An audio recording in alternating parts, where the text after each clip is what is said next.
Welcome to Shadow Frames, where the past never truly fades away.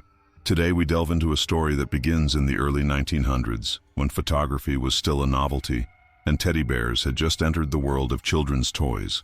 The photograph appeared unremarkable at first glance. A sepia-toned portrait of a young girl, perhaps 6 or 7 years old, sitting primly on a wooden chair, her small hands clutching a teddy bear. Her face bore that characteristic stoicism of early photography, when exposure times demanded stillness, and smiling was not yet the custom for portraits. The teddy bear, with its simple stitched eyes and nose, rested in her lap, just another childhood companion immortalized on paper. But photographs, like memories, are never as simple as they first appear. Our story begins in the quiet town of Millfield, Massachusetts, in the spring of 1907. The Harrington family had just moved into the grand Victorian house on Elm Street, a 3-story structure with intricate woodwork and stained glass windows that had stood empty for nearly a decade after the passing of its previous owner, an eccentric widow named Mrs. Eleanor Blackwood. Thomas Harrington, a successful banker, had purchased the property at a surprisingly modest price, considering its grandeur. His wife, Elizabeth, though initially hesitant about the remote location and the house's somewhat foreboding appearance, eventually conceded that it would be a suitable place to raise their daughter, Lillian. Lillian Harrington was a quiet child, with large, inquisitive eyes and chestnut hair that hung in perfect ringlets down her back. Unlike other children her age, she rarely engaged in boisterous play, preferring instead to sit in corners with her books, or to whisper secrets to her beloved teddy bear, whom she had named Theodore, after the president who had inspired the creation of these popular new toys. Theodore had been a gift from her father on her 5th birthday, ordered from a catalog and delivered all the way from New York City. The bear was nothing extraordinary: brown mohair fur, amber glass eyes, and a simple stitched nose and mouth. But to Lillian, he was everything. Her confidant, her protector, her dearest friend in a world that often felt too loud, too fast, and too incomprehensible for a child of her sensitive disposition. The Harringtons had been in their new home for precisely 2 weeks, when Elizabeth decided it was time to document their new beginning. A photographer was summoned from town, a solemn man named Mr. Holloway, who arrived with his large box camera and various equipment on a horse-drawn cart. "The light in the parlor should be adequate," Mr. Holloway declared, setting up his tripod by the bay windows. Outside, spring rain fell in a gentle mist, creating a diffused, otherworldly light that streamed through the lace curtains. Elizabeth had dressed Lillian in her finest: a white cotton dress with pin tucks and delicate embroidery, white stockings and polished leather boots. Her hair had been brushed until it shone and tied back with a silk ribbon. "Now, Lillian," Elizabeth instructed, straightening her daughter's collar, "you must sit very still for Mr. Holloway. Can you do that? It's very important that you don't move at all." Lillian nodded solemnly. "May I hold Theodore?" she asked, her voice barely above a whisper. Elizabeth sighed. "I suppose, if it will help you remain still. But hold him properly, not clutched to your chest like you usually do." And so, Lillian sat in the mahogany chair, her back straight, her small hands carefully arranged around Theodore's midsection, positioning him to face the camera just as she did. "Look directly at the lens, Miss Harrington," Mr. Holloway instructed from beneath his black cloth. "And remember, complete stillness for the count of 15. The room fell silent. Lillian held her breath. The camera's shutter clicked. "Excellent," Mr. Holloway declared. "Perhaps one more, to ensure we have a proper exposure." But as he prepared for a second photograph, something peculiar occurred. A sudden chill swept through the room, causing the lace curtains to stir despite the closed windows. Mr. Holloway frowned, concerned that the draft might disturb his equipment. Elizabeth crossed the room to check the window latches, finding them securely fastened. "How strange," she murmured, rubbing her arms against the unexpected cold. In her chair, Lillian remained motionless, but her eyes had widened slightly. Later, when asked, she would say only that Theodore had whispered something to her, something that made her feel funny inside, like swallowing ice. The second photograph was taken without incident, and Mr. Holloway packed up his equipment, promising to return with the developed portraits within a week. 3 days later, Thomas Harrington was found dead in his study. The official cause was listed as apoplexy, a sudden rush of blood to the head, not uncommon for men of his age and profession who lived with constant pressure. Elizabeth was devastated, and Lillian withdrew further into herself. clutching Theodore constantly and speaking only when absolutely necessary. The photographs from Mr. Holloway arrived as promised, wrapped in brown paper and tied with string, delivered by a boy from town who looked nervously at the house and declined Elizabeth's offer to come inside for a glass of lemonade. Grief-stricken and distracted, Elizabeth set the package aside on the hall table, where it remained untouched for several days. It was Lillian who eventually opened it, climbing onto a chair to reach the parcel while her mother lay in her darkened bedroom, sedated by the drops the doctor had prescribed for her nerves. Inside were two sepia portraits, nearly identical, Lillian sitting primly, Theodore in her lap, both gazing solemnly at the camera. She studied them carefully, her small face serious in concentration. Then, slowly, she carried one of the photographs to the mantelpiece in the parlor and propped it against the clock. The other she took to her room, sliding it beneath her pillow before curling up with Theodore for an afternoon nap. In the days that followed, the residents of Millfield whispered that the Harrington house seemed even more foreboding than before. Lights would appear in windows late at night, then vanish when observed directly. The gardens, once meticulously maintained by the staff Thomas had hired, began to overgrow with alarming speed, vines creeping up the brick facade as if attempting to reclaim the structure for nature. Elizabeth rarely left the house, and when she did, her once vibrant appearance had deteriorated to such an extent that former acquaintances barely recognized her. Lillian was no longer sent to the small private school in town. Neighbors reported seeing her only occasionally, standing at her bedroom window, Theodore clutched to her chest, watching the street below with an unsettling stillness. The household staff departed one by one, citing various reasons: family emergencies, better positions elsewhere, sudden illnesses. But those who frequented the tavern in town heard different stories, whispered over glasses of whiskey, strange noises in the night, objects moving of their own accord, and most disturbing of all, the distinct feeling of being watched by unseen eyes. By midsummer, only Martha Kent, the cook who had been with the Harringtons since before Lillian's birth, remained. She alone seemed immune to the disquiet that had settled over the house, or perhaps her loyalty to Elizabeth and concern for Lillian outweighed her fear. It was Martha who first noticed the peculiarity with the photograph on the mantelpiece. "Mrs. Harrington," she said one morning as she dusted the parlor, "did you adjust this picture of Lillian?" Elizabeth, who had been listlessly turning the pages of a book without reading it, looked up. "What do you mean?" "It's just that." Martha hesitated, picking up the photograph to examine it more closely. "I could swear that in this picture the teddy bear was looking straight ahead, but now it seems to be looking to the side, at Lillian." Elizabeth sighed. "You're imagining things, Martha. It's the same photograph it's always been." But Martha wasn't so certain. She had been the one to dust the mantelpiece each morning, and she had looked at that photograph every day. She knew what she had seen. Still, she replaced the portrait and said nothing more about it, not wanting to upset her already fragile employer. That night, as Martha was preparing to leave the kitchen for her room at the back of the house, she heard a child's laughter from the parlor. Thinking that perhaps Lillian had finally emerged from her grief-stricken silence, a sound Elizabeth would surely want to witness, she hurried to investigate. The parlor was empty, the moonlight casting long shadows across the Persian rug. The photograph on the mantelpiece gleamed in the dim light, and as Martha approached, a chill ran down her spine. She could have sworn that, for just a moment, the teddy bear in the image had blinked. Martha dropped the teacup she had been carrying, the porcelain shattering on the hardwood floor. The sound echoed through the quiet house, followed by the rapid tapping of small feet on the stairs. Lillian appeared in the doorway. Theodore clutched to her chest. "He doesn't like it when you stare," she said, her voice flat. "It makes him angry."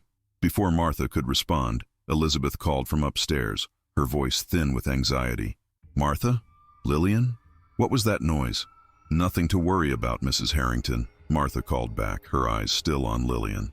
"Just my clumsy hands. I've dropped a teacup." Lillian continued to stare at her, unblinking, until Martha moved to fetch a broom for the broken porcelain. As she passed the child in the doorway, she felt an inexplicable urge to snatch the teddy bear from Lillian's arms and throw it into the fire that smoldered in the grate. The intensity of the impulse frightened her, and she hurried past without making eye contact. Later that night, as she lay in bed listening to the old house creak and settle, Martha made a decision.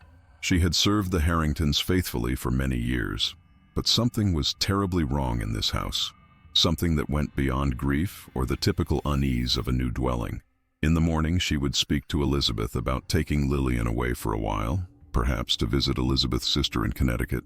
A change of scenery might help them both, but morning never came for Martha Kent. The official report would later state that Martha had apparently risen in the night, perhaps to fetch a glass of water, and had fallen down the main staircase, breaking her neck. A tragic accident, the town doctor declared. These things happen, especially in older houses with narrow steps. What the report didn't mention was the expression of absolute terror frozen on Martha's face, or the fact that she was found clutching a small tuft of brown mohair fur in her right hand. Elizabeth, already fragile from her husband's death, completely collapsed at the loss of Martha. The doctor prescribed bed rest and stronger sedatives, leaving the household effectively under the control of a 7-year-old girl and her teddy bear. Concerned neighbors attempted to intervene. The minister's wife came calling with a basket of food, only to be turned away at the door by Lillian, who informed her in a preternaturally calm voice that her mother was resting and cannot be disturbed. The school headmistress sent letters that went unanswered. Finally, the town doctor decided to pay an unannounced visit, his concern for his patient outweighing customary social niceties. What he found disturbed him greatly. The once immaculate house had fallen into disarray. Dust covered the surfaces. Dead flowers stood in vases, and the air held a stale, unpleasant odor. Elizabeth was indeed in bed, but her condition had deteriorated significantly. She was thin to the point of emaciation, her skin sallow, her once bright eyes dull and unfocused. "She doesn't eat much anymore," Lillian explained, standing in the doorway of her mother's room. "Theodore says she doesn't need to." The doctor turned to the child, alarmed both by her words and by her appearance. Like her mother, Lillian had lost weight, her pinafore hanging loosely on her small frame. But unlike Elizabeth, who seemed diminished by her suffering, Lillian radiated an unsettling intensity. Her eyes were too bright, her movements too deliberate for a child her age. And then there was the teddy bear, clutched as always to her chest. The doctor, a rational man of science, would later struggle to explain the profound unease he felt when looking at the worn toy. It was, he would insist, just an ordinary stuffed bear. And yet, "I'm going to send a nurse to help care for your mother," the doctor told Lillian firmly. "And I think it would be best if you were to stay with a family in town for a while. This is no environment for a child." Lillian's expression didn't change, but the temperature in the room seemed to drop perceptibly. "We don't need anyone else," she said softly. "Theodore takes care of us now." The doctor left the Harrington house with a sense of foreboding he couldn't quite articulate. He immediately sent a telegram to Elizabeth's sister in Connecticut, urging her to come at once. Then he arranged for a nurse to visit first thing in the morning. The nurse never arrived at the Harrington house. Her body was found in the river 3 days later, her death attributed to accidental drowning, though no one could explain why she would have been near the river at all, or how her nursing bag ended up nearly a mile upstream from her body. By the time Elizabeth's sister Catherine arrived from Connecticut, it was too late. Elizabeth Harrington was dead, the official cause listed as wasting disease exacerbated by melancholia. The doctor, who had not been called to the house until after Elizabeth had passed, noted privately that her condition suggested she had not consumed food or water for several days before her death, though there were no signs of restraint or struggle. Lillian, now effectively an orphan, showed no visible grief at the loss of her mother. She sat quietly in the parlor, Theodore in her lap, as Catherine made the necessary funeral arrangements and attempted to bring order back to the chaotic household. "You'll come to live with me and Uncle Henry now," Catherine told her niece on the evening after Elizabeth's funeral. "We have a lovely home by the sea, and our daughter Beatrice is just a year older than you. I think you'll be very happy there." Lillian looked up from Theodore, her expression unreadable.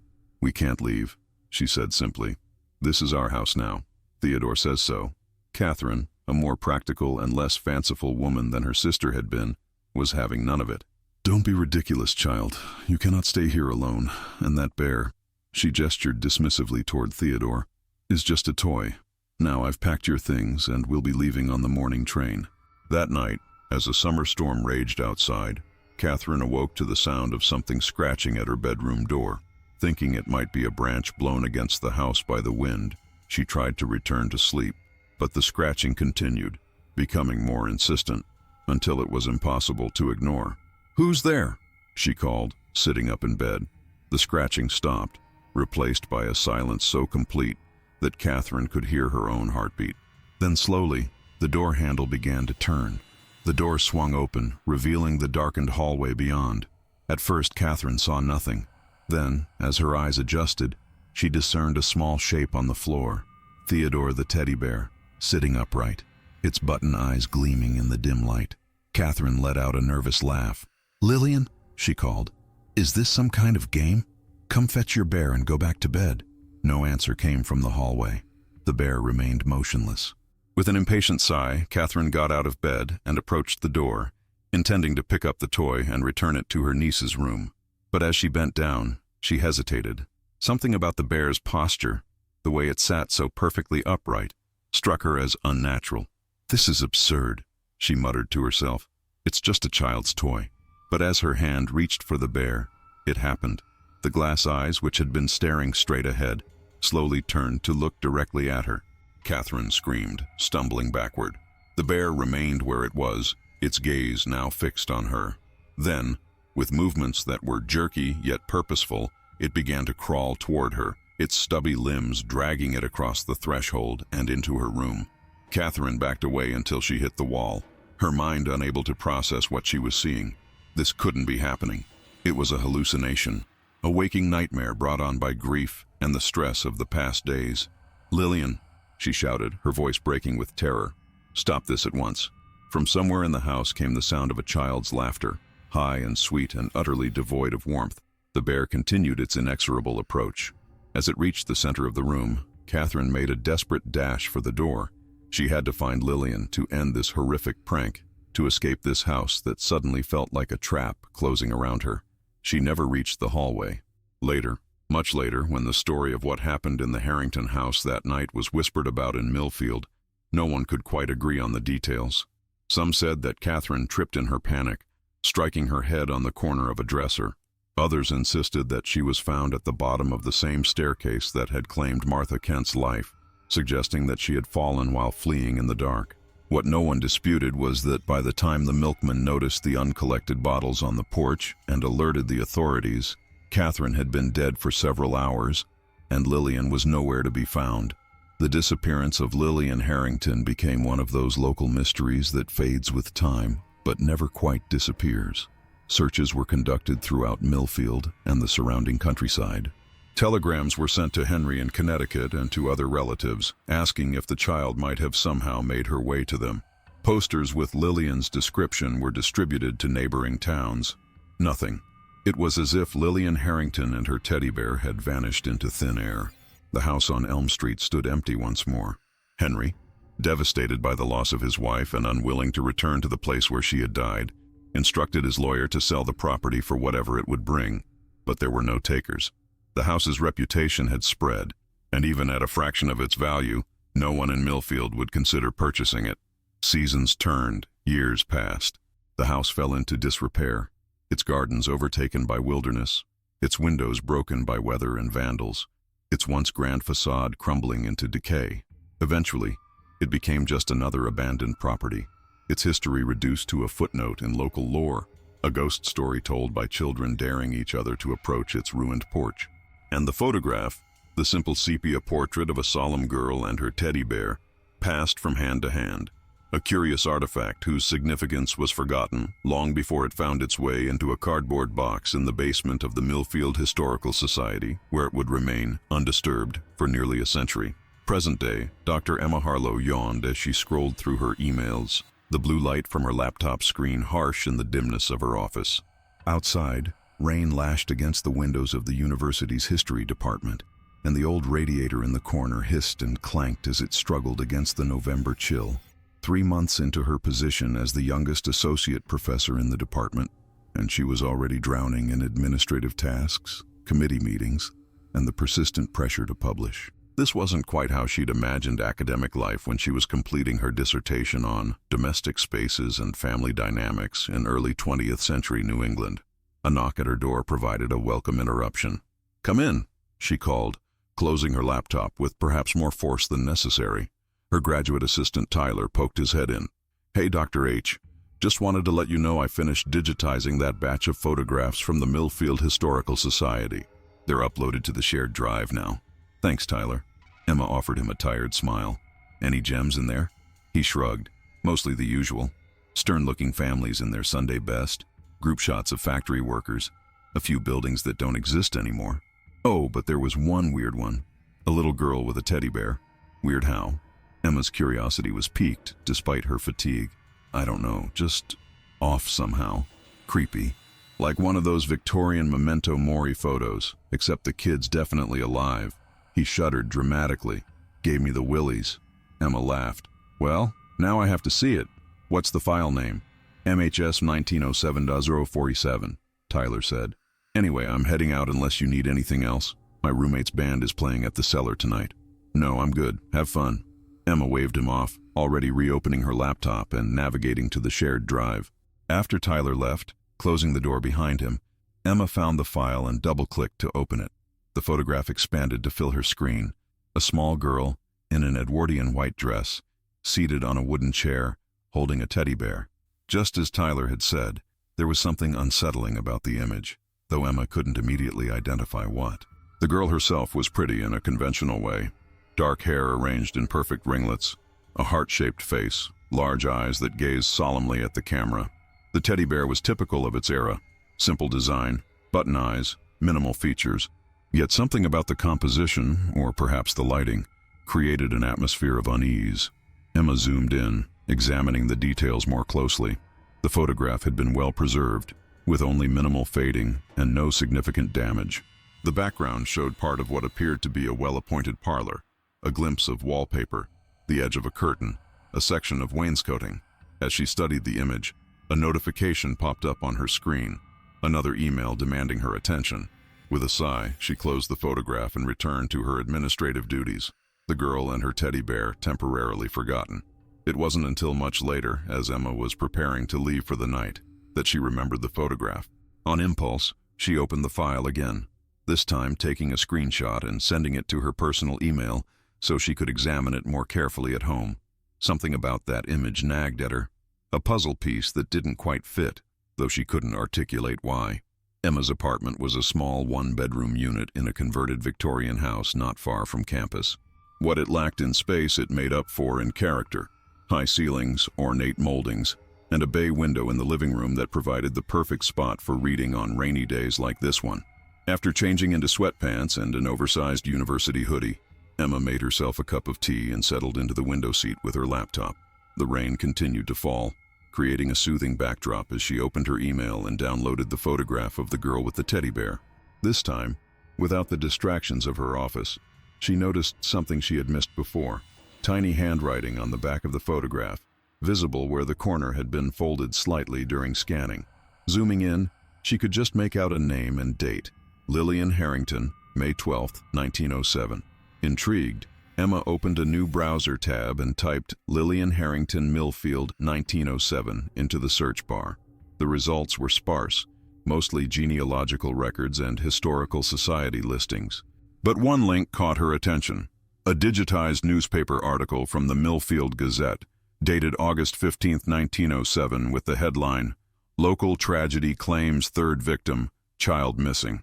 Emma clicked on the link, her curiosity now fully engaged. The article described the deaths of Thomas Harrington, apoplexy, Martha Kent, accidental fall, and Catherine Williams, another fall, all within the span of a few months at the Harrington residence on Elm Street. It mentioned that Lillian Harrington, aged 7, had disappeared following her aunt's death, and that extensive searches had failed to locate her. Well, that took a dark turn, Emma murmured, scrolling through the rest of the article, which primarily speculated on the possible whereabouts of the missing child. There was a brief mention of the house being considered unlucky by locals, but nothing that suggested foul play or supernatural elements. Further searches revealed little additional information.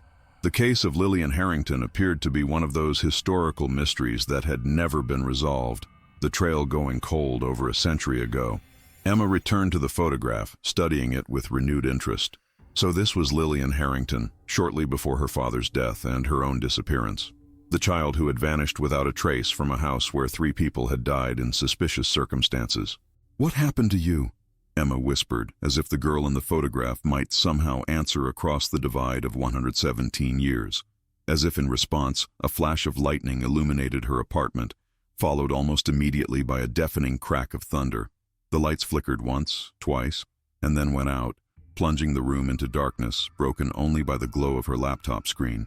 Perfect, Emma sighed, reaching for her phone to use as a flashlight. As she did, her gaze fell on the laptop screen, and she froze.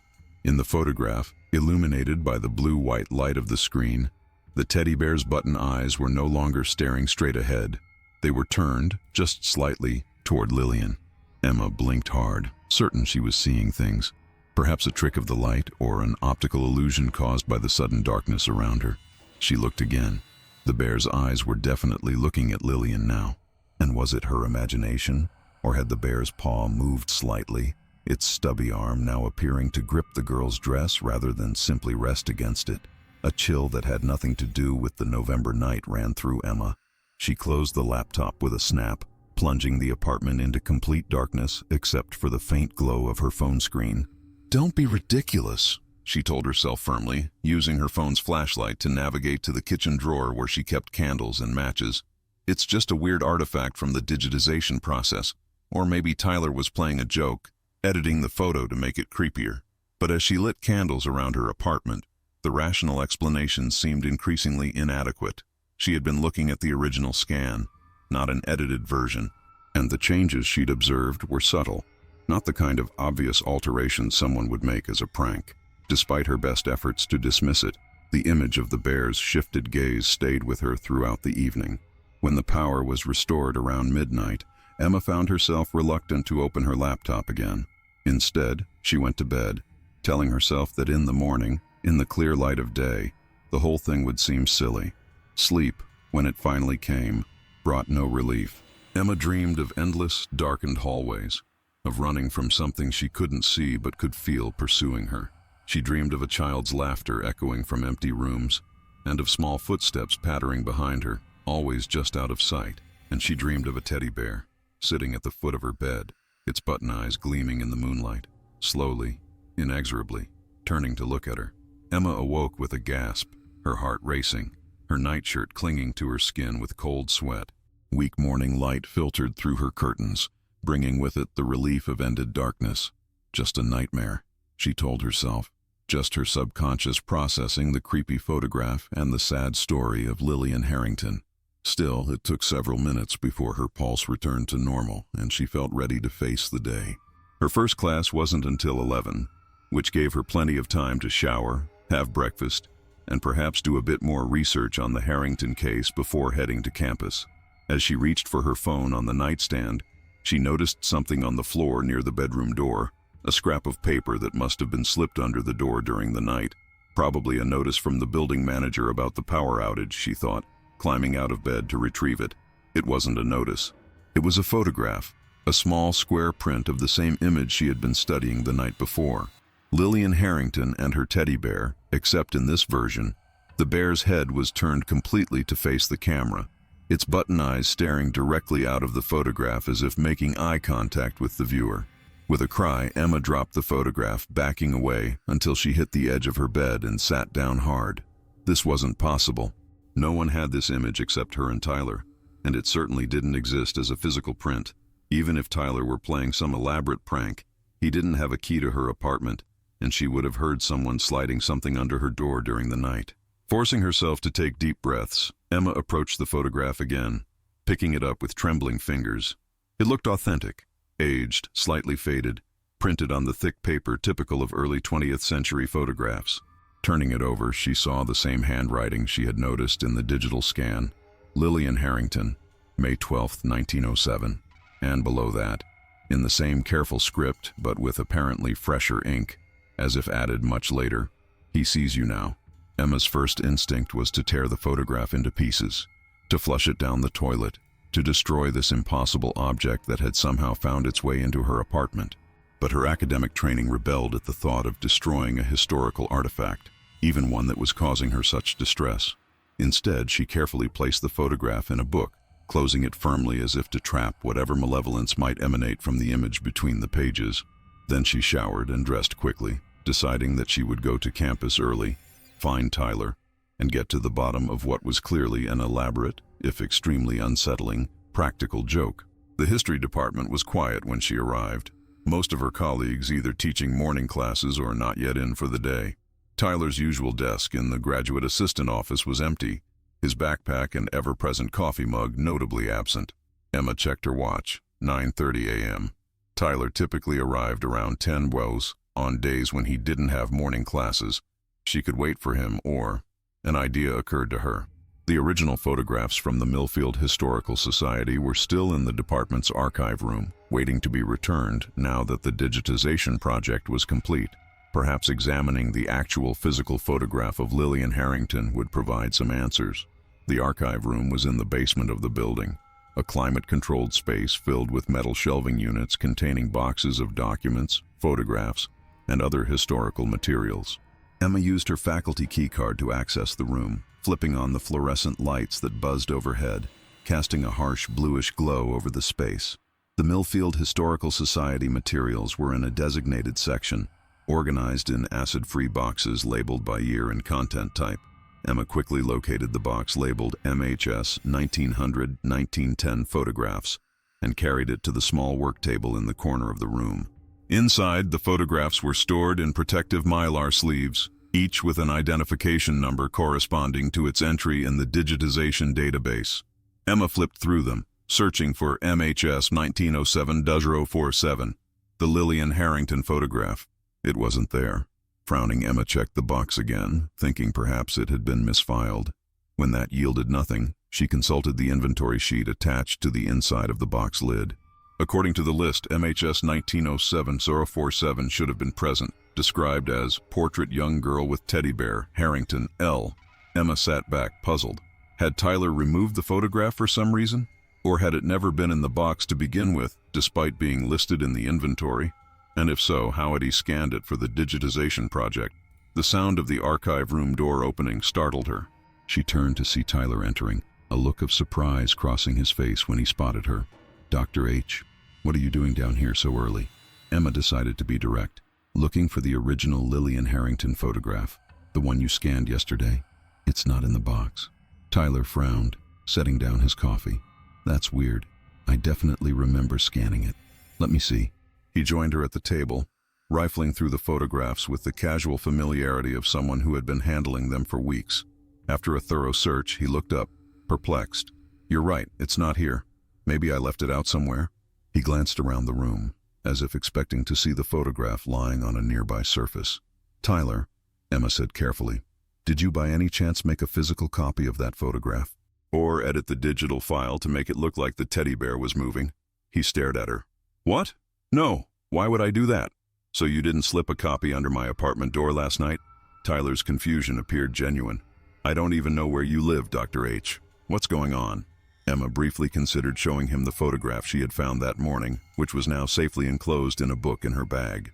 But something held her back, a reluctance to involve Tyler further in whatever strangeness was unfolding, or perhaps a fear that the photograph would have changed again, making her appear even more irrational. "Nothing," she said finally. "Just a weird coincidence.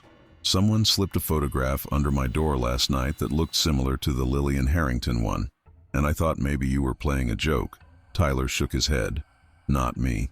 Maybe your building manager found an old photo and thought it belonged to you. Since you're, the history professor." It was a weak explanation, and they both knew it, but Emma nodded as if it made perfect sense. "Probably something like that. Anyway, we should find the original photograph. It can't have just disappeared." They spent the next half hour searching the archive room thoroughly, checking other boxes, looking under shelves, and examining the scanning equipment in case the photograph had somehow become stuck in the mechanism. Nothing. "I'm going to have to report this to Dr. Levenson," Emma said finally, referring to the department chair. "A historical artifact has gone missing on our watch." Tyler looked distressed.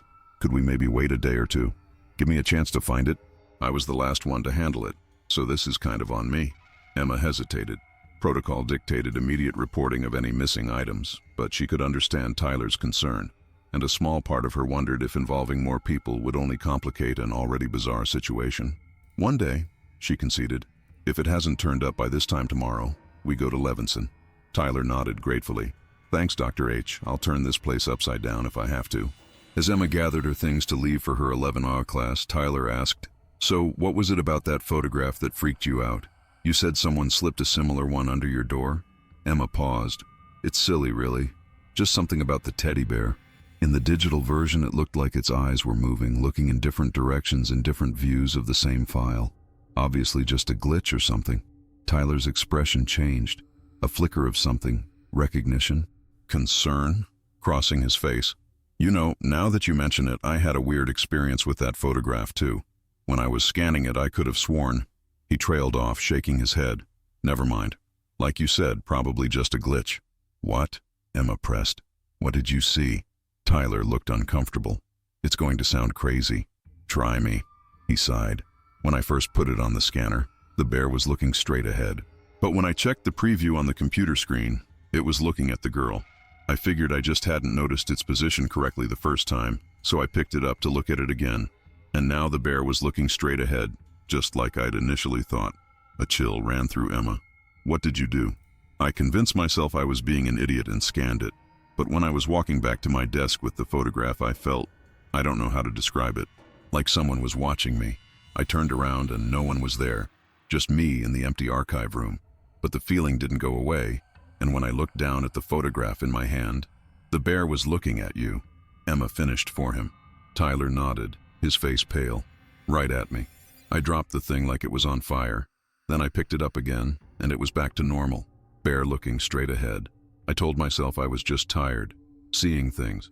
I put the photograph back in its sleeve and in the box, and tried to forget about it." They stood in silence for a moment, the implications of their shared experience hanging in the air between them.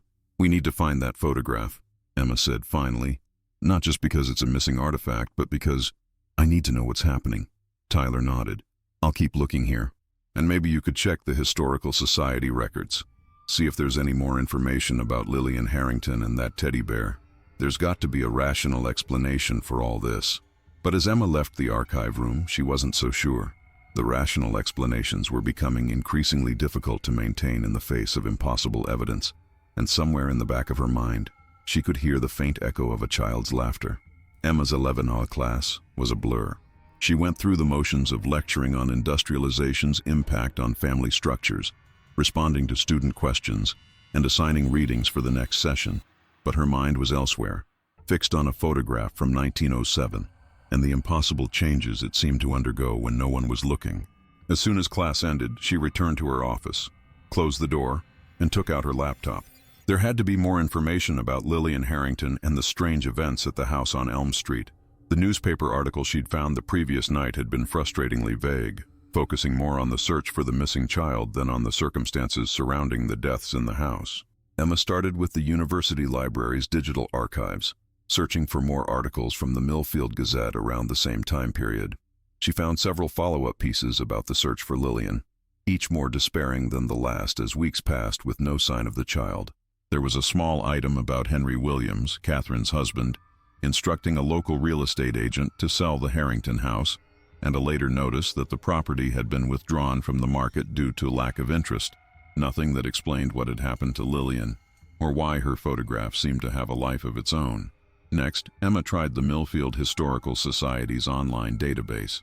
Most of their materials hadn't been digitized yet, which was why the university had undertaken the current project, but they did maintain basic records of their holdings online. A search for Harrington yielded several results, including property records, tax documents, and a reference to a collection of personal papers donated by a relative in the 1950s.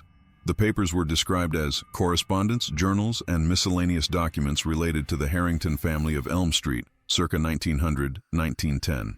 Emma felt a surge of excitement. If the Historical Society had journals belonging to the Harrington family, they might contain information about Lillian and her teddy bear. At the very least, they might provide more context about the events leading up to the deaths and disappearance. A knock at her door interrupted her thoughts. "Come in," she called, expecting Tyler with news about the missing photograph. Instead, it was Dr. Levenson, the department chair, a tall, austere woman in her 60s with steel gray hair and wire-rimmed glasses that did nothing to soften her perpetually critical expression. "Dr. Harlow," she said, closing the door behind her. I understand there's an issue with one of the Historical Society photographs. Emma shot a silent curse at Tyler for apparently going against their agreement to wait a day before reporting the missing item. Yes, I was just about to come see you about that. One of the photographs from the 1907 collection seems to be misplaced. Tyler and I are still looking for it. Dr. Levenson's frown deepened. Tyler Wells came to see me this morning, visibly distressed. He said the photograph in question was exhibiting unusual properties. Emma blinked, caught off guard. She hadn't expected Tyler to tell Levenson about the apparent movement in the photograph. Yes, there appears to be some kind of optical illusion or preservation issue that makes elements of the image seem to shift when viewed from different angles. It's quite interesting from a historical preservation perspective. Dr. Levenson regarded her coolly. Mr. Wells was considerably less scientific in his description. He used the word cursed, I believe. Despite the seriousness of the situation, Emma had to suppress a smile at the thought of Tyler using such a term with the rigidly empirical Dr. Levenson.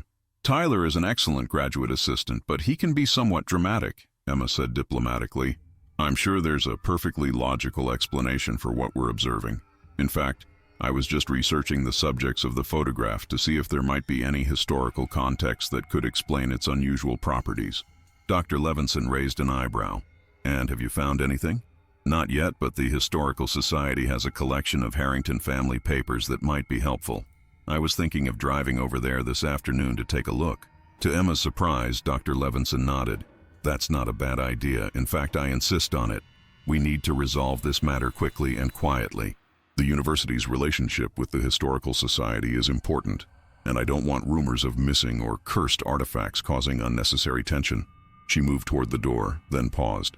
And Dr. Harlow? I would advise keeping Mr. Wells away from this investigation for the time being. His current state of mind seems incompatible with scholarly rigor. After Levenson left, Emma sat for a moment, processing what had just happened. Tyler had been concerned enough to go directly to Levenson, despite their agreement to wait. What had happened after she left the archive room? Her phone buzzed with a text message. Need to talk. Not at Dept. Meet at the Grind at 1. T. The Grind was a coffee shop a few blocks from campus, popular with students but rarely frequented by faculty, making it an ideal place for a private conversation. Emma texted back a quick affirmative, gathered her things, and headed out. The Grind was busy but not packed, the lunchtime rush having subsided. Emma spotted Tyler in a corner booth, hunched over a large mug of coffee, his usually cheerful face drawn and tired. What happened? Emma asked without preamble, sliding into the seat across from him. You went to Levenson? After we agreed to wait? Tyler looked up, his eyes red-rimmed. I found it. The photograph. After you left. Emma's irritation gave way to curiosity. Where was it? In the box. Right where it should have been. Tyler's voice was flat. I went through that box 3 times with you, Dr. H. It wasn't there. And then, after you left, I checked one more time, and there it was, like it had never been missing. A chill ran down Emma's spine. Maybe we just missed it somehow. Tyler shook his head vehemently. No way. And that's not all. It changed again. The bear. Its mouth was different. Smiling. The original didn't have a visible mouth at all, just stitching. But this one was definitely smiling. And its eyes, they were looking right at me again. He took a sip of his coffee with a shaking hand. I freaked out, okay? I took the photo to Levenson because I didn't know what else to do. Of course she thought I was losing it. Told me to take the day off, get some rest. Said she'd handle it. Is that why you wanted to meet off campus? You're avoiding Levenson? Tyler nodded. And the photograph. I'm not going near that thing again. There's something wrong with it, Dr. H. Something, I don't know, not natural. Emma hesitated, then reached into her bag and pulled out the book containing the photograph that had been slipped under her door. Like this? She opened the book, revealing the photograph nestled between the pages. Tyler recoiled visibly, pushing himself back against the booth. That's it. That's the exact same one. How did you get it? I told you, someone slipped it under my door last night. I thought it was you playing a prank. Tyler shook his head, his eyes wide. I swear it wasn't me. But that's definitely the same photograph that was in the archive room. Look at the corner, where it's slightly bent. That's how I know it's the same physical object, not just the same image. Emma examined the photograph more closely. The corner was indeed bent, exactly as Tyler described. But that meant, this is impossible, she muttered. The photograph can't be in two places at once. If this is the original from the Historical Society collection, what did you give to Levenson? Tyler ran a hand through his hair, a gesture of frustration and fear. I don't know. It looked exactly like this one. Maybe there are two copies? But that doesn't explain how it got to your apartment. Emma turned the photograph over, showing Tyler the inscription. Lillian Harrington, May 12, 1907. And below it, he sees you now. Tyler's face went even paler. The second line wasn't there when I found it. Just the name and date. They sat in silence for a moment, the ambient noise of the coffee shop creating an incongruous backdrop to their increasingly disturbing conversation. We need more information, Emma said finally. I found out the Historical Society has a collection of Harrington family papers, journals, letters, that sort of thing. I'm going there this afternoon to look at them. There has to be something that explains all this. Tyler hesitated. Do you think that's safe? I mean, what if this is some kind of, haunting or curse or something? What if looking into it makes it worse? The question hung in the air between them, neither willing to fully acknowledge the supernatural implications of what they were experiencing, yet unable to dismiss them entirely. Knowledge is power, Emma said eventually. If something strange is happening, understanding its origins can only help us deal with it. Besides, I'm a historian. Investigating the past is literally my job. Tyler didn't look convinced, but he nodded reluctantly. Just be careful, okay? And keep me updated. I may be totally freaking out right now, but I'm still your graduate assistant, and I still want to help. As Emma gathered her things to leave, Tyler asked, What are you going to do with that? He gestured toward the photograph, which Emma had returned to its place between the pages of the book. She considered for a moment. The rational thing would be to return it to Dr. Levenson, explaining that it had somehow found its way to her apartment, but something told her that would be a mistake. I'm keeping it with me for now, she decided. If it's going to keep changing, I want to observe it directly. Besides, it might be useful to have it when I'm looking at the Harrington papers, for reference. Tyler didn't argue, but his expression made it clear he thought she was making a dangerous choice. As they parted outside the coffee shop, he gave her an awkward, quick hug, something he had never done before. Just watch your back, Dr. H, and maybe don't look at the bear's eyes for too long. The Millfield Historical Society was housed in a Georgian-style building that had once been the town library, its red brick facade and white columns projecting an air of dignified permanence. Emma parked her car in the nearly empty lot, noting that the place appeared quiet on this weekday afternoon. Inside, the main hall had been converted into an exhibition space, with glass cases displaying artifacts from Millfield's past, tools, clothing, documents, photographs. A middle-aged woman sat at the reception desk engrossed in a book. She looked up as Emma approached, offering a practiced smile. Welcome to the Millfield Historical Society.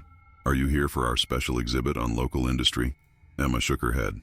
Actually, I'm Dr. Emma Harlow from the University History Department. We're currently digitizing some of your photographic collection. I'm interested in looking at the Harrington family papers, if that would be possible. The woman's smile faltered slightly. The Harrington papers. That's an unusual request. Not many people are interested in that particular collection. I'm researching early 20th century family dynamics, Emma explained, falling back on her academic specialization. The Harringtons seem like an interesting case study. After a moment's hesitation, the woman nodded. I'll need to see some ID, and you'll have to fill out a research request form. The papers are kept in our secure archive, not on public display. Once the formalities were completed, Emma was led through a door behind the reception desk, down a short hallway, and into a small room lined with metal shelving units similar to those in the university's archive. The woman, who had introduced herself as Marion Peterson, the society's curator, pulled on a pair of cotton gloves before retrieving a flat archival box from one of the upper shelves. The Harrington papers, she announced, placing the box on a table in the center of the room. Not a large collection, I'm afraid. Just what was found in the house when it was finally demolished in the 1950s, plus a few items contributed by distant relatives. You're welcome to examine them here. I'll be at the desk if you need anything. As Marion turned to leave, Emma asked, Do you know much about the Harrington family, particularly Lillian Harrington, who disappeared in 1907? Marion paused in the doorway. Only what's in the public record. It was a tragedy, of course. 3 deaths in that house within a few months. And then the child vanishing without a trace. People said the house was cursed. "And what do you think?" Emma pressed. Marian's expression became guarded. "I think it was a different time, with limited investigative resources and a tendency to attribute to the supernatural what couldn't be readily explained. But," she hesitated. "But?" Emma prompted. "Well, there were always stories about that house, even before the Harringtons moved in. Eleanor Blackwood, the previous owner, was considered eccentric. Some said she practiced witchcraft, though that was almost certainly just prejudice against a woman who lived alone and kept to herself. After the Harrington incidents, the house stood empty for decades. Children dared each other to approach it on Halloween. There were reports of lights in the windows when there shouldn't have been. Strange sounds at night. Ghost stories," Emma said. Marian nodded. "Exactly, just stories." When the house was finally torn down to make way for a new development, the workers reportedly found some unusual items hidden in the walls. Small bundles of herbs tied with hair, animal bones arranged in patterns, that sort of thing. Folk magic, probably. Nothing sinister, but it fueled the legends, of course. She gestured toward the box on the table. "Take your time with these. As I said, I'll be at the desk if you need me."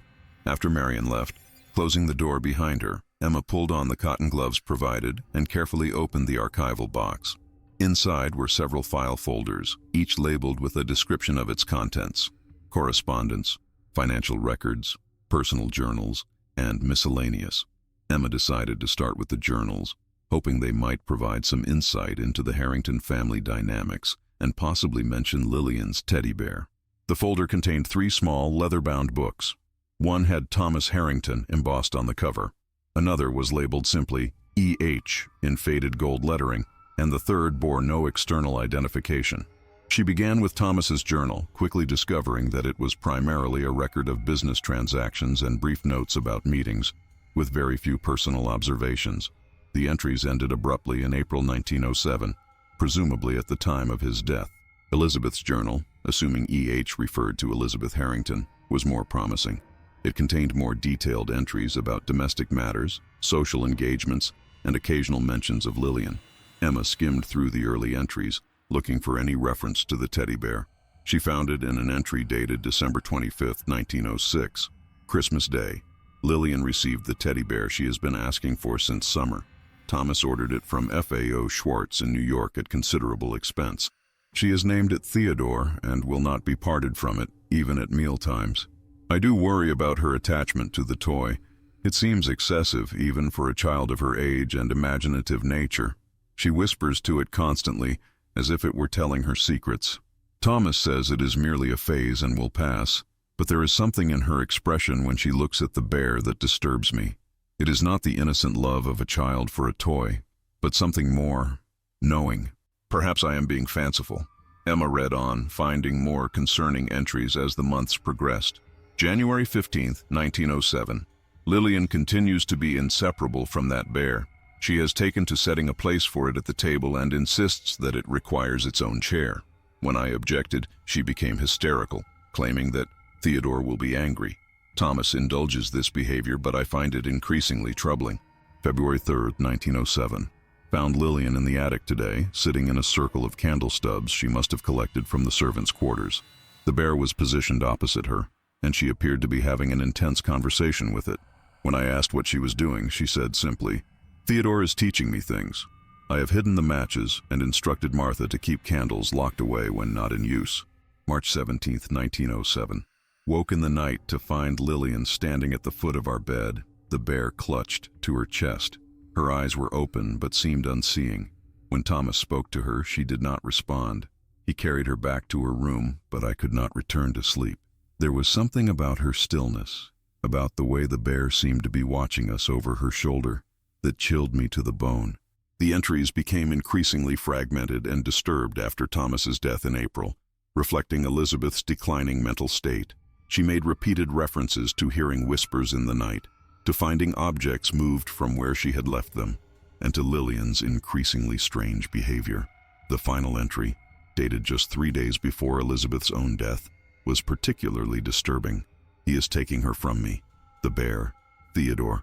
It is not a toy. I know that now. Whatever inhabits that collection of fur and stuffing, it is not benign. It has been teaching her, changing her. Sometimes when she looks at me, I do not recognize my own child. Her eyes are different, older, colder. She speaks in a voice that is not entirely her own. Martha sees it too, though she will not say so directly. We are losing Lillian bit by bit, and I do not know how to save her. I have tried to separate her from the bear, but she always finds it, no matter where I hide it. It finds her. They are connected now. God help us all. Emma sat back, a chill running through her despite the warmth of the room. Elizabeth's journal painted a disturbing picture of a child gradually falling under the influence of something malevolent, something connected to or operating through the teddy bear. It read like the plot of a horror story, not the historical record of a real family. And yet the photograph in her bag, the impossible, changing photograph, suggested that there might be more truth to Elizabeth's fears than rational thought would allow. With growing unease, Emma turned to the third journal, the one without external identification. Opening it, she found childish handwriting on the first page. This book belongs to Lillian Eleanor Harrington. Private, do not read. Lillian's diary. The early entries were what one might expect from a child of 6 or 7. Observations about daily life, complaints about lessons or chores, excitement about special treats or outings. But after the appearance of the teddy bear at Christmas, the tone began to shift. Theodore told me a secret today. Read an entry from January. He says that this house used to belong to a lady who knew magic. Real magic. He says there are special things hidden in the walls and under the floors. He's going to show me where they are. Another entry from February. Theodore doesn't like Mother. He says she wants to keep us apart. I told him that's silly, but he says she's afraid of him because she doesn't understand. He says we have to be careful and not let her know about our special games. The entries became increasingly disturbing as the months passed, documenting lessons from Theodore, strange rituals performed in secret, and a growing alienation from Elizabeth. After Thomas's death, which was mentioned only briefly and without any apparent grief, Lillian's writing became more mature, more focused, and decidedly more sinister. Theodore says Father had to go away because he wouldn't have understood what we're trying to do, she wrote in late April. He says sometimes people have to go away so that important things can happen. Martha might have to go away too. She watches us too closely. The final entry was dated August 10, 1907, the day Catherine Williams was found dead at the bottom of the stairs. It's almost time. Theodore says we've learned enough now. The house remembers what it was before, and it's helping us. Aunt Catherine tried to take me away, but Theodore stopped her. Now there's no one left to interfere. Tonight, when the moon is dark, we're going to do the last ritual. Theodore says I'll have to be very brave because it might hurt, but afterward we'll be together forever. I won't be just Lillian anymore, and he won't be just Theodore. We'll be something new, something better, and we'll never be alone again. Emma closed the diary with shaking hands. The implication was clear and horrifying. Whatever had happened in the Harrington house in August 1907, it had culminated in some kind of ritual involving Lillian and her teddy bear, a ritual that may have been designed to merge them in some way. And based on the fact that Lillian was never found, it seemed entirely possible that the ritual had succeeded, at least in the sense that Lillian Harrington, as a separate human entity, had ceased to exist. But if that was true, what was the explanation for the photograph's strange behavior? What was now looking out through the glass eyes of the teddy bear in that century-old image? Emma's thoughts were interrupted by a soft knock at the door. Marion poked her head in. Finding everything all right? It's nearly closing time, I'm afraid.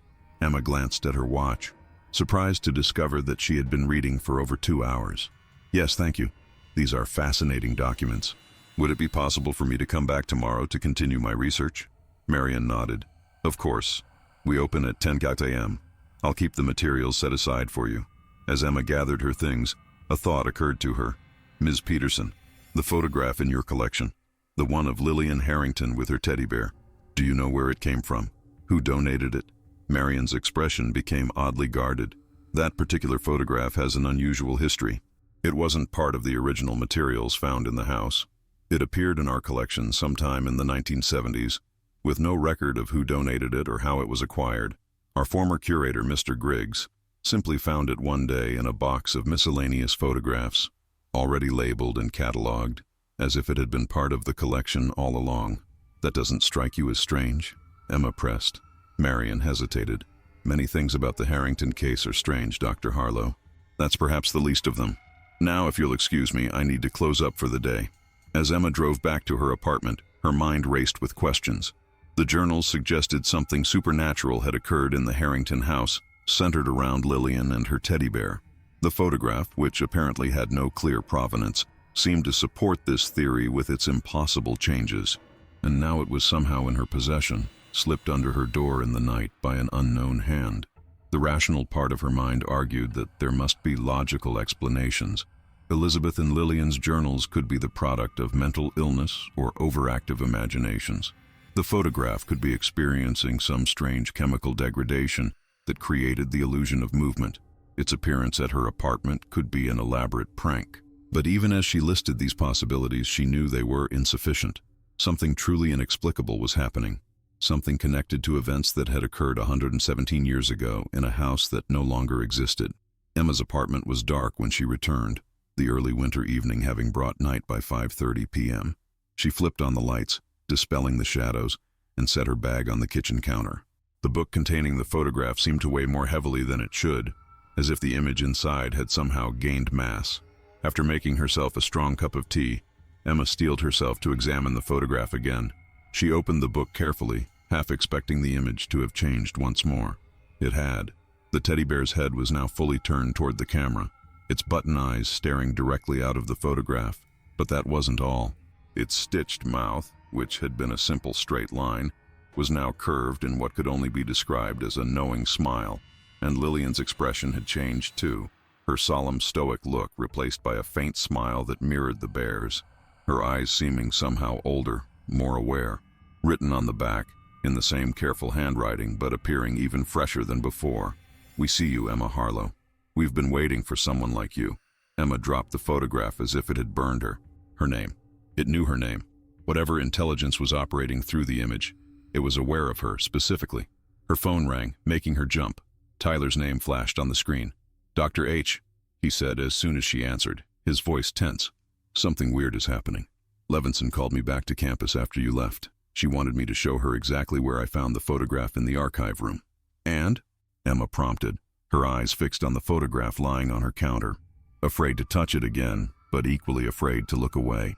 It was there, in the exact same place I told her I found it, except I gave her the photograph earlier, remember? So how could it be back in the box? Emma's mouth went dry. "Did you tell her that?" "Of course I did. She looked at me like I was crazy. She had me check every other photograph in the box, and none of them was the Lillian Harrington one. She said she never received any photograph from me earlier today, that I must be confused or playing some kind of prank." Emma's gaze drifted to the photograph on her counter. "Tyler, I think there might be more than one copy, or it's somehow duplicating itself." "That's impossible," he said, but his voice lacked conviction. "So is a teddy bear changing position in a century-old photograph. So is my name appearing on the back of an image I never signed." "What? Your name?" "What are you talking about?" Emma explained what she had discovered at the Historical Society and the new changes to the photograph in her possession. Tyler listened in silence, then said, "You need to get rid of it. Burn it or something." "I'm not sure that would help," Emma replied. "If it can duplicate itself, destroying one copy might not make any difference. Besides, I need to understand what's happening. This is connected to Lillian Harrington and what happened to her in 1907. I think she and the bear somehow merged, just like her diary suggested they would. And now they're reaching out through these photographs. Why? What do they want?" It was the question Emma had been asking herself on the drive home. "I don't know. Maybe to be understood, to have their story told, or maybe something darker." She hesitated. The journals mentioned rituals, magic.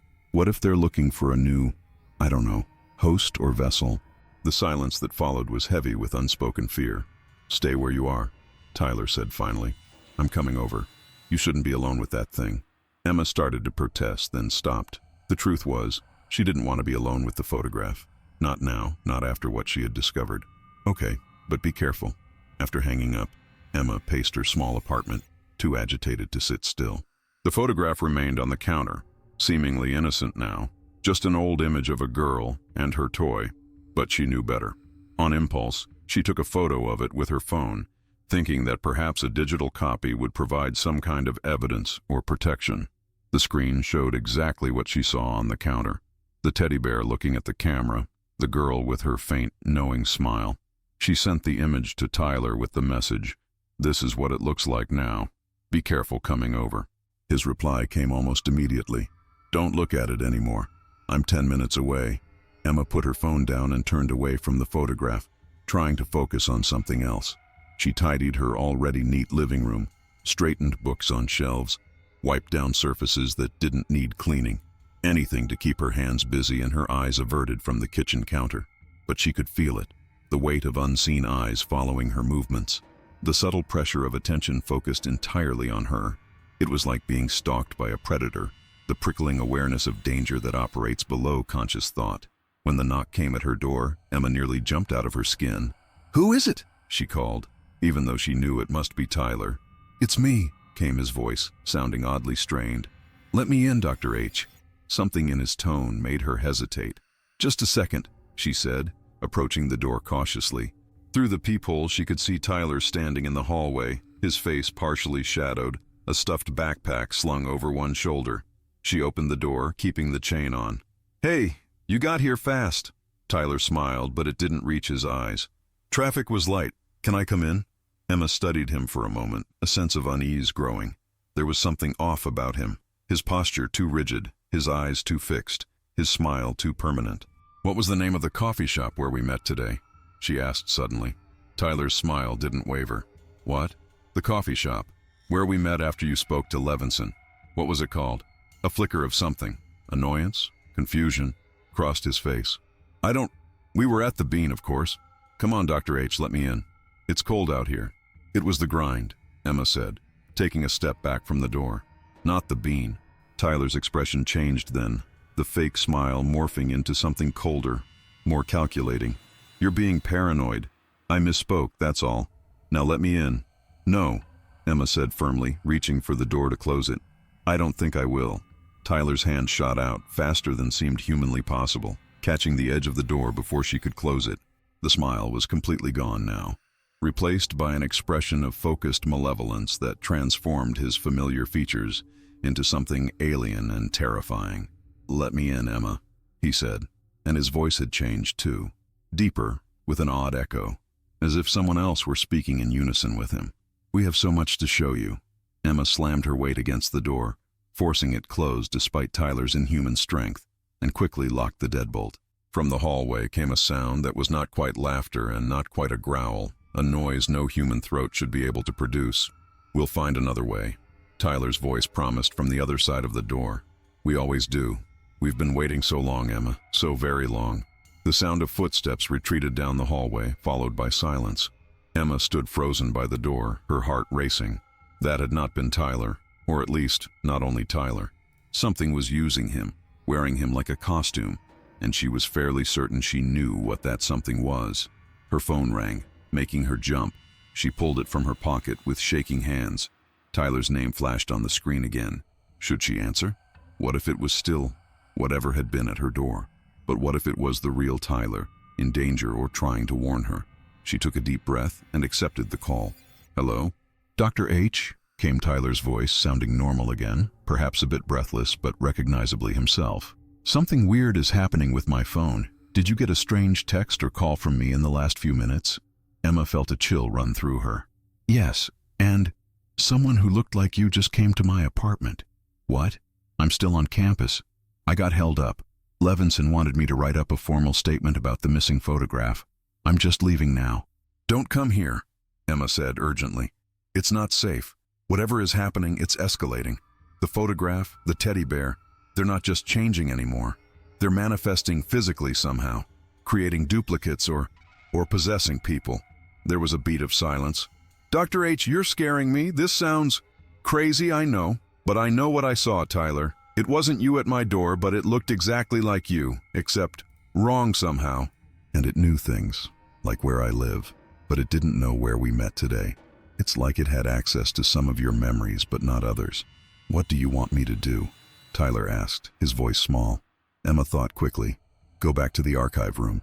Check if the photograph is still there. But be careful. Don't touch it. Don't stare at it too long.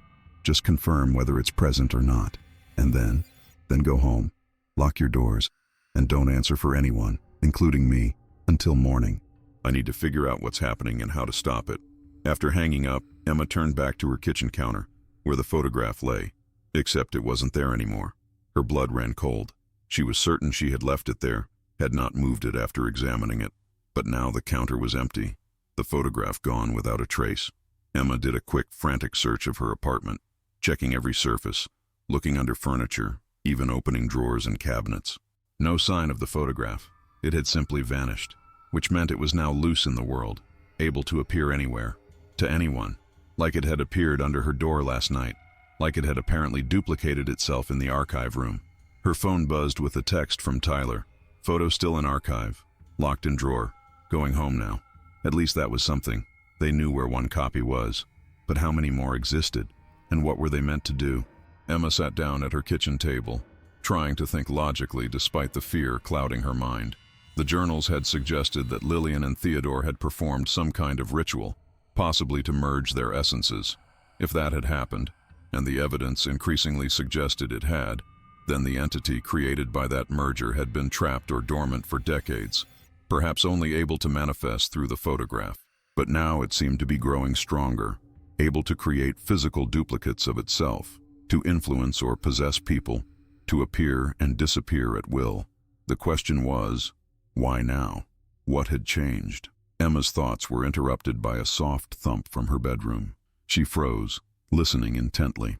Another thump, followed by the creak of her closet door opening. Someone, or something, was in her apartment.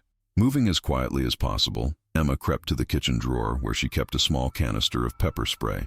Armed with this meager protection, she approached her bedroom doorway, her heart pounding so loudly she was sure it must be audible throughout the apartment.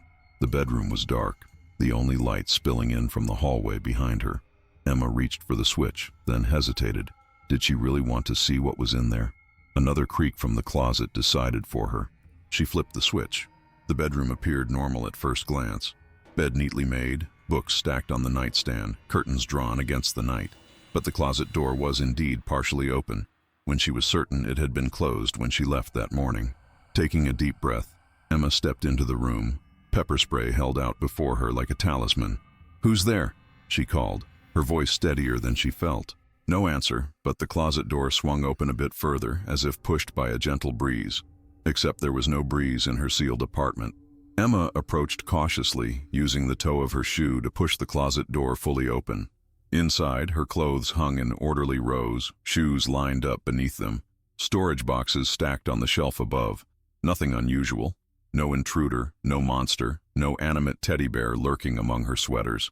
She was just about to close the door again, relief washing over her, when she noticed something on the floor of the closet, partially hidden beneath the hem of a long coat. Bending down, she pushed the coat aside to reveal a small, leather-bound book, Lillian's diary. Not a modern reproduction or a similar-looking journal, but the exact same book Emma had been reading in the Historical Society archive just hours earlier. The book that should have been locked away in a climate-controlled room across town, not sitting on the floor of her closet. With trembling fingers, Emma picked it up. The leather was warm to the touch, as if it had recently been held in someone's hands. She opened it to the last entry, August 10th, 1907, the day Catherine Williams died. But there was a new entry beneath it, dated with today's date, and it was addressed to her. "Dear Emma, you're trying so hard to understand, and we appreciate that. Most people just run away or try to destroy us, but you're different. You want to know our story. That's why we chose you. We've been waiting for so long, trapped between worlds, neither fully here nor fully there. The ritual worked, but not completely. We merged, but we couldn't maintain physical form. The photographs became our windows, our way of looking out, sometimes reaching out. But they were limited, static, fragile, until you came along. Your curiosity, your connection to the past, your willingness to see beyond the rational, these make you special. A perfect conduit. We don't want to hurt you, Emma. We just want to be whole again, to walk in the world as we were meant to. And you can help us. Look in the mirror, Emma. Really look. You'll see we've already begun." With fondness, Lillian and Theodore. Emma's gaze jerked up from the page, her eyes automatically seeking the full-length mirror attached to the closet door. For a moment, she saw only herself, pale, frightened, clutching a strange book. Then, as if a veil were being lifted, she saw something else. A shadow standing behind her. Not quite solid, but definitely there. The shape of a small child holding something in its arms. And next to the shadow, barely visible but growing clearer by the second, the silhouette of a teddy bear, standing upright on its own, its button eyes gleaming with reflected light. Emma spun around, but there was nothing behind her. When she looked back at the mirror, the shadows were gone, but something had changed in her own reflection. Her eyes seemed different somehow, darker, with an odd gleam that hadn't been there before. And her expression, was that a faint smile tugging at the corners of her mouth? A smile she wasn't actually making? With a cry of terror, Emma threw the book across the room and ran from the bedroom, slamming the door behind her. She had to get out of the apartment, away from the mirror, away from the shadows that weren't there but were. She grabbed her keys and phone, not bothering with a coat despite the November chill, and bolted for the door. As she wrenched it open, a thought stopped her cold. Where would she go? Not to Tyler's. She'd already potentially put him in danger. Not to campus, where the other photograph waited. Not to the Historical Society, which housed the journals that were somehow also in her bedroom. There was nowhere safe, because the danger wasn't tied to a place. It was tied to her now. Emma closed the door slowly, leaning against it as the realization washed over her. Running wouldn't help. Whatever Lillian and Theodore had become, they had chosen her for a reason, and they weren't going to let her go easily. She had to understand what they wanted, what the ritual had been meant to accomplish, and how to stop it from happening again, this time with her as the vessel instead of Lillian. Taking a deep breath, Emma forced herself to think. The answers had to be in the historical record, in the journals, in the house's history, in the events of 1907. She needed more information, more context. Her phone buzzed. A text from Tyler. Made it home. You okay? She typed back. Yes. Stay where you are. Think I'm figuring this out. A small lie, but she didn't want him rushing to her rescue only to encounter whatever was manifesting in her apartment. This was her problem to solve now. Emma settled at her kitchen table, as far from the bedroom as possible, and opened her laptop. She would have to work with what she had, her memory of the journals, the university's digital archives, and whatever she could find online about the Harrington house and its previous owner, Eleanor Blackwood. Hours passed as she researched, making notes, connecting dots, following leads that sometimes went nowhere and sometimes opened new avenues of inquiry. The pattern that emerged was disturbing but increasingly clear. Eleanor Blackwood had indeed been more than just an eccentric widow. Historical records showed that she had been shunned by the community for suspected occult practices. Her home visited more than once by local authorities investigating complaints from neighbors about strange lights, unusual sounds, and the disappearance of local pets. Upon her death in 1897, the house had remained empty for a decade, with rumors of hauntings keeping potential buyers away until Thomas Harrington, a newcomer to Millfield with no knowledge of the house's reputation, purchased it at a significantly reduced price. What had Eleanor Blackwood been doing in that house? And how was it connected to what happened to the Harringtons? The answer came from an unexpected source, a local history blog maintained by an amateur enthusiast who had compiled legends and folklore from Millfield and the surrounding area. According to the blog, Blackwood had been a practitioner of a rare form of ritual magic that aimed to transfer consciousness from one vessel to another, potentially achieving a form of immortality through successive inhabitations. The ritual required a willing initial host and an object to serve as a temporary vessel during the transition period, and it needed to be performed in a location where the barrier between worlds was already weakened by previous magical workings. Emma's blood ran cold as she read an account of a failed attempt at the ritual, recorded in the diary of a local minister who had tried to intervene. The child was found clutching the doll to which the old woman had attempted to transfer her essence. Both were lifeless, caught between worlds, neither fully departed nor fully present in our realm. It all fit together now. Eleanor Blackwood had been preparing for the ritual before her death, weakening the barriers in the house through her magical practices. Theodore the teddy bear had somehow been imbued with a consciousness, possibly Blackwood's own, possibly something else entirely, that had gradually influenced and manipulated Lillian. The final ritual they had attempted was meant to merge them and allow them to inhabit a new vessel, but it had been only partially successful. They had remained trapped for over a century, able to manifest only through the photographs that captured their image, until Emma had unwittingly provided them with a new opportunity. Her connection to the past, her historical research, her willingness to look beyond the rational. These had made her a suitable candidate for what they had failed to fully achieve with Lillian. As the realization solidified, Emma became aware of a presence in the room with her. Not a physical presence, but a pressure, an attention focused on her with laser-like intensity. "I know what you want," she said aloud, her voice surprisingly steady. "But I won't let you use me like you used Lillian." The air in the apartment seemed to thicken, making it difficult to breathe. From her bedroom came a soft sound, not quite a child's laugh, not quite the creaking of old stuffing, but something in between. Emma steeled herself. "Show yourselves. If you want me, face me directly." For a moment, nothing happened. Then, slowly, her bedroom door swung open, though no one was visible. A soft thump, thump, thump announced something approaching, something moving with awkward, jerky steps. From the darkened doorway emerged a teddy bear, walking on its own, its movements stiff but purposeful. Behind it, like a shadow given partial substance, came the figure of a little girl in an Edwardian white dress, her form wavering as if viewed through heat haze. They stopped a few feet from the table, the bear's button eyes fixed on Emma's face, the girl's transparent hand resting on its head. "We've waited so long," said a voice that seemed to come from everywhere and nowhere. A child's voice and an adult's voice layered together, neither fully distinct. So very long for someone who could understand. Emma fought the urge to run, to scream, to close her eyes and pretend none of this was happening. Instead, she said, "I do understand. You tried to perform Blackwood's ritual, but it didn't work completely. You've been trapped ever since." The girl's form rippled, becoming slightly more solid. "Yes, the house knew us. It wanted to help us. But we made mistakes. The timing was wrong, the preparations insufficient. We merged, but could not fully manifest in the physical world. So you've been reaching out through the photographs," Emma continued, "looking for someone else to help you complete the ritual." The bear took another awkward step forward. "Not just anyone. Someone special. Someone with a connection to the past. To us. Someone with an open mind and a willing spirit." "I'm not willing," Emma said firmly.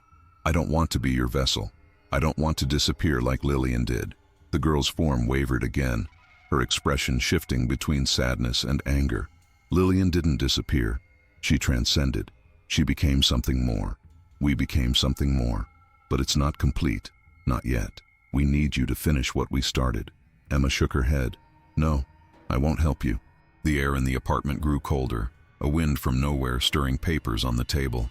The bear's glass eyes gleamed with an inner light that had nothing to do with reflection. "You already have helped us," the voice said, now more adult than child. "From the moment you looked into our eyes in the photograph, you opened a door.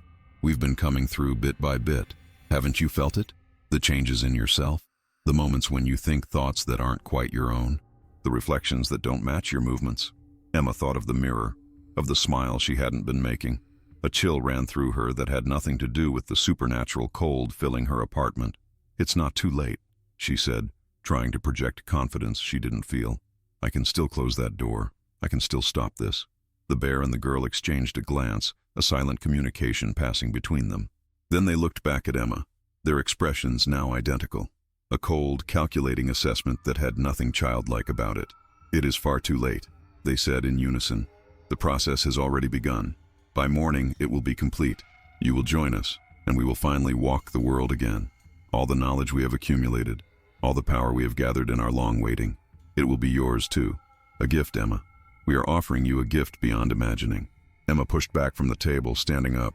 "Some gift? The loss of my identity, my autonomy, my very self. No thank you."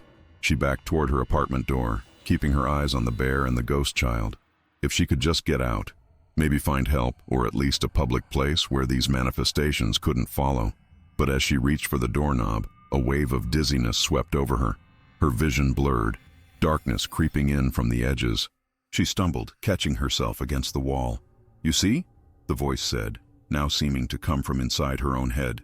"It's already happening. Your resistance only makes the transition more difficult, more painful. Accept us, Emma. Welcome us. It will be so much easier that way." Emma slid down the wall, her strength deserting her. The bear and the girl approached, their forms now melding together, becoming a single entity of shadow and substance. "No," Emma whispered, but even to her own ears her voice sounded weak, unconvinced. As consciousness began to slip away, a desperate idea came to her. If the ritual required a location where the barrier between worlds had been weakened, then perhaps that was both the source of their power and their vulnerability. The Harrington house was long gone, but the photograph, the original photograph in the Historical Society's collection, was their anchor to this world, their window, their means of reaching out. If she could destroy it, with the last of her strength, Emma fumbled for her phone, managed to unlock it, and pulled up Tyler's number. The original photograph. She typed, her fingers clumsy, darkness closing in. Destroy it, burn it. Only way to stop them. She hit send just as consciousness faded completely, the phone falling from her limp hand. The last thing she saw was the bear's button eyes, now level with her own, gleaming with triumph and ancient hunger. Emma awoke to the sound of her phone ringing. She opened her eyes, momentarily disoriented to find herself on the floor by her apartment door. Sunlight streamed through the windows. Morning had come. The phone continued to ring. She picked it up, seeing Tyler's name on the screen. Hello? Her voice sounded strange to her own ears, slightly higher, with an unfamiliar cadence. Dr. H? Tyler sounded frantic. Are you okay? I've been trying to reach you all night. Emma sat up slowly, taking inventory of her body. Everything felt different. Not wrong exactly, but as if she were wearing someone else's skin, someone slightly smaller, slightly younger. I'm fine, she said, though she wasn't at all sure that was true. Did you get my message? About the photograph? Yes. That's why I've been calling. I went to the archive room first thing this morning, but when I opened the drawer where I'd locked it, the photograph was gone. And get this, according to the security logs, no one entered the archive room after I left yesterday. The photograph just vanished. Emma felt a cold weight settle in her stomach. It's too late then. What do you mean? Too late for what? She didn't answer immediately, her attention caught by something across the room. Theodore the teddy bear sat on her kitchen table, exactly where the phantom bear had been standing when she lost consciousness. But now it was fully physical, worn mohair fur, glass button eyes, stitched mouth curved in a permanent smile, and next to it, lying flat on the table, was the photograph, except it had changed again. Now it showed only the chair and the background of the parlor. Lillian and Theodore were gone from the image, as if they had never been there at all. Dr. H? Are you still there? Emma stood up, moving to the mirror hanging near her door. The face that looked back at her was her own, and yet, not quite. Her features seemed slightly softer, her eyes a bit larger, her expression holding a hint of something ancient and knowing that had never been there before. Emma? Tyler's voice called from the phone, now tinged with genuine fear. We're here, Emma replied, her voice sliding between registers, sometimes her own, sometimes younger, sometimes older. But Emma is not alone anymore. We are together now, as we were always meant to be. She ended the call as Tyler began to shout questions, dropping the phone on the table next to Theodore. With gentle fingers, she stroked the bear's worn fur, feeling the connection, the completion that had eluded them for so long. Finally, she whispered, her voice now stabilizing into a strange harmony of all three, Emma, Lillian, and whatever intelligence had inhabited Theodore. After 117 years, we are whole again. She picked up the teddy bear, holding it to her chest exactly as Lillian had done in the original photograph. In the mirror, for just a moment, her reflection showed not a woman in her 30s, but a small girl in an Edwardian white dress, her solemn face breaking into a smile of pure triumph. Then the image settled, returning to Emma's face, but Emma's face as it would now always be, transformed by the consciousness that shared her form. She smiled at her reflection, and the teddy bear in her arms seemed to nestle closer, its button eyes gleaming with a light that had nothing to do with the morning sun. Outside, the world continued, unknowing. Inside, something that had begun in 1907 had finally reached its conclusion. And somewhere between, in the spaces where photographs preserve moments that should have passed into history, other windows were opening, other eyes were watching, waiting for their own chance to step back into the light. In the hours after Emma Harlow disappeared from campus, leaving behind only a strange note about historical research and a new life waiting elsewhere, her colleagues found something unusual in the archive room, a photograph that hadn't been there before, showing a woman holding a teddy bear, both gazing at the camera with identical knowing smiles. On the back, written in careful script, Emma Harlow and Theodore, September 30th, 2025, we are waiting for you. Welcome back to Shadow Frames, where history never truly fades away, and sometimes it reaches out to pull you in. Sleep well, and perhaps check your family photo albums before you do. You never know who might be looking back.